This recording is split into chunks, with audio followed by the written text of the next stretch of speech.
कार्रवाई होनी चाहिए कि नहीं? अब इस तरह की मामला आया है प्रकाश में, इसे केंद्र सरकार जो है सीबीआई का उसमें जांच कराना चाहिए सीबीआई से, और जो भी इस तरह के कार्य किए हैं उस पर कार्रवाई होना चाहिए। हम तो इस बात को बोल रहे हैं कि जितने जो इस देश में मंदिर हैं उस मंदिर में जो हमारी जो संख्या है, अनुसूचित जाति, अनुसूचित जनजाति, पिछड़ा वर्ग, अति पिछड़ा वर्ग के, उनको भी आरक्षण देना चाहिए। मंदिर में मठाधीश भी बनने के लिए, मंदिर का पुजारी भी बनने के लिए, क्योंकि ये सभी समुदाय वर्ग हिंदू वर्ग से आते हैं, हिंदू धर्म से आते हैं, वर्ग नहीं, हिंदू धर्म से आते हैं, सनातन धर्म से हम लोग आते हैं। और सनातन धर्म में हम लोगों को भी मंदिरों में पूजा पाठ करने का, मंदिर का पुजारी बनने का, मठ का मठाधीश बनने के लिए हम लोगों को भी हमारी जनसंख्या, हमारे अनुसूचित जाति, अनुसूचित जनजाति की संख्या जितनी हमारी अनुपात में है, उसके बाद में अति पिछड़ा वर्ग के जो जनसंख्या है, जिनकी जितनी अनुपात है, उसके हिसाब से जो भी मंदिर है उस मंदिर में मंदिर का पुजारी के रूप में, या मठ है तो मठाधीश के रूप में हम लोगों को भी ये अधिकार मिलना चाहिए। ये मांग करते हैं, हम सरकार से मांग करते हैं, केंद्र की सरकार से मांग करते हैं कि हमें ये आरक्षण की व्यवस्था उसमें बनना चाहिए, सरकार को बनाना चाहिए।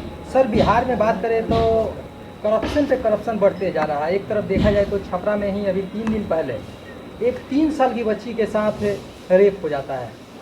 इस पे क्या करना चाहिए? ये तो इससे स्पष्ट हो जाता है कि ये नीतीश बाबू बोलते हैं कि ये सुशासन की सरकार है, तो ये सुशासन की सरकार है और जीरो अपराध की बात करते हैं, और आए दिन हत्या। अब 3 साल के बच्ची के साथ जो इस तरह से जो किया गया, इससे सरकार को आँख क्या नहीं खुल रहा है? ये पूर्ण रूप से हम लोग यही समझ रहे हैं कि बिहार में कोई शासन व्यवस्था का नाम से कोई चीज़ ही नहीं है।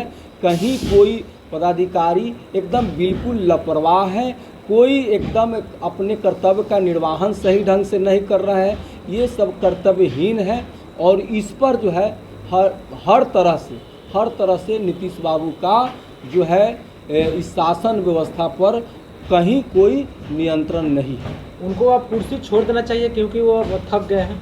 कुर्सी तो छोड़ देना चाहिए। जब आपका बात प्रशासन वर्ग के लोग नहीं सुन रहा है, इसी के वजह से आप देखिएगा कि आपराधिक घटनाएं लगातार बढ़ रही है। और घटनाएं, सबसे बड़ा ये बात है कि घटना करके अपराधी जो है बच भी जा रहे हैं। अभी सर आप ही का बगल गरखा से सटे हुए अरेपुरा है, एक सरपंच को सर गोली मारा गया है। तो ये लगातार जो है आपराधिक घटनाएं इस बात को साबित कर रहे हैं कि सरकार का अपराधियों पर कोई नियंत्रण नहीं है। लगातार अपराधी अपराध कर भी रहे हैं और लगातार वो बच भी रहे हैं। कहीं कोई पुलिस प्रशासन के तरफ से कोई कार्रवाई नहीं की जा रही है। सर, आप प्रशासन की अगर बात कर रहे हैं तो प्रशासन क्या दारू बालू में लगी हुई है? सर, अगर लालू का यही सरकार रहता तो जंगल राज कहा जाता था, लेकिन अब जो सरकार है वो कौन सा कहीं किसी भी क्षेत्र में, किसी भी दारू हो, बालू हो, अपराध हो, किसी भी क्षेत्र में पुलिस विफल है, पुलिस पूर्ण रूप से विफल है। इसलिए कि दारू की बात कर रहे हैं कि पूर्ण रूप से प्रशासन वर्ग के लोग दारू में लगे रहते तो आप देखे होंगे कि लगातार दारू बिक रही है, सब जगह दारू मिल रहा है। हाँ, बिकता है लेकिन पर दिखता नहीं है। तो अब इसको क्या कहेंगे?